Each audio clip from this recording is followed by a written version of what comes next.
What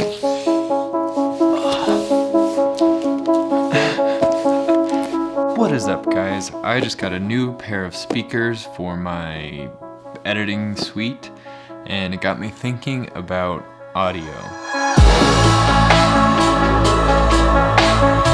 So today, while I unpack these and get them set up in my editing suite, I'll be giving you some tips on what I do to improve my audio. So we'll be going over how to record your audio better, what equipment you can use, and how to quickly master your audio in post-production. So let's get started. I'm gonna get these set up and we'll start going over stuff. There are two types of people in this world: people who keep the grill on their speakers and people who like looking at them vibrate.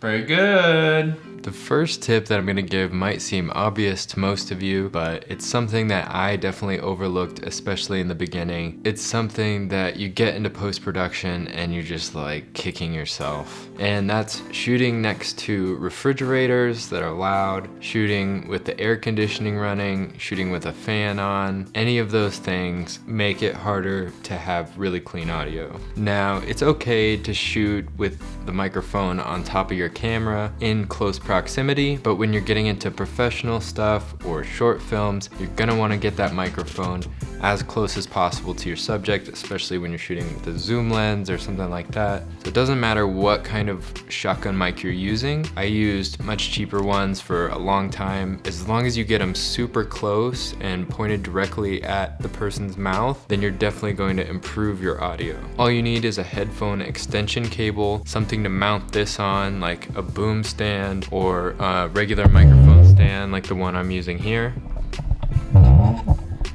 And you can get your mics way closer to your subject. This close to my mouth.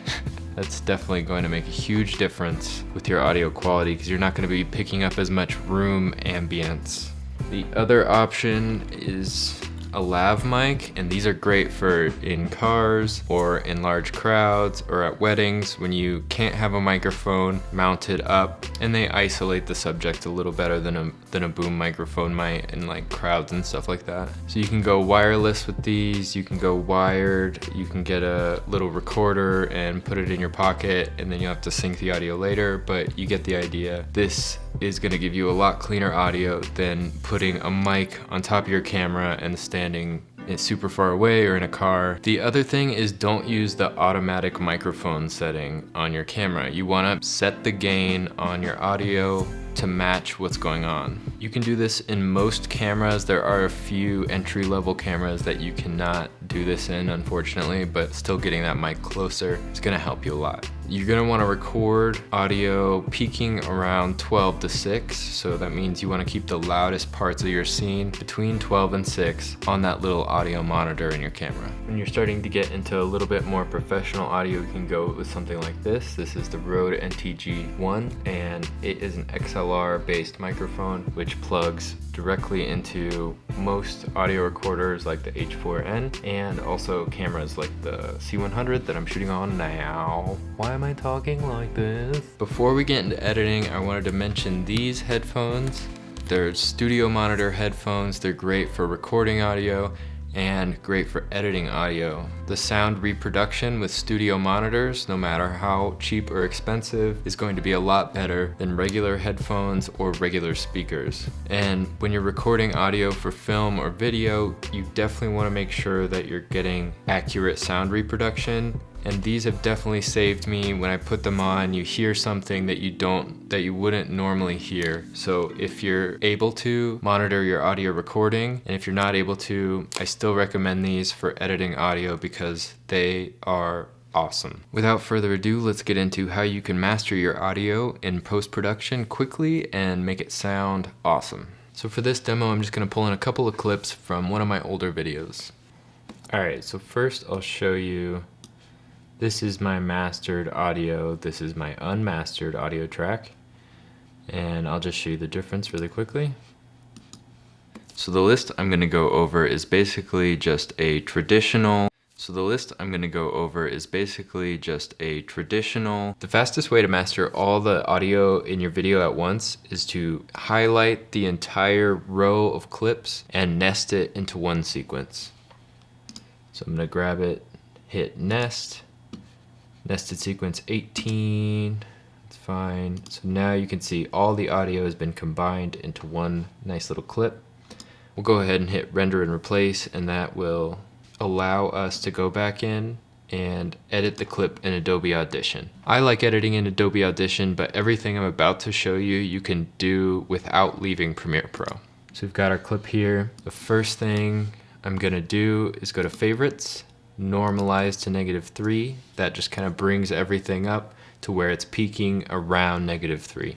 Next we'll go to our effects rack. Yours might be laid out a little bit differently, but we'll go to our effects rack. Look for tube modeled compressor. Go to the preset voice leveler. Close that. Amplitude and compression again. And select hard limiter. For hard limiter, I always select -3 because you can always bring it down. And then we'll go back up to favorites and normalize to -3 one more time. Hit save, and our rendered clip will be back in Premiere Pro. Now you want your music to peak around -18. That means the loudest part of the music is gonna hit -18 here on this little scale. So the list I'm gonna go over is basically just a traditional structure of how you would write a horror movie. And I think this structure was super helpful for me when I was getting started with the writing process. It helped me organize my thoughts into a timeline that made sense. And that's all I got for you. Quick, easy. This probably isn't the best way to do it, but it is the way I have been doing it for a long time. And you can get in there and tweak some stuff. There's a noise reduction if you have that low hum that you need to get rid of. There are endless effects in Adobe Audition and Premiere Pro for audio. This is just a quick, dirty way to get your audio to a presentable level. Anyways, I hope these tips were helpful for you. I know I wish I knew this stuff before I started shooting video, because my audio used to be absolutely terrible, and some might say that it still is, but it is leaps and bounds better than what it used to be. Anyways, thanks for watching, and I'll see you in the next one.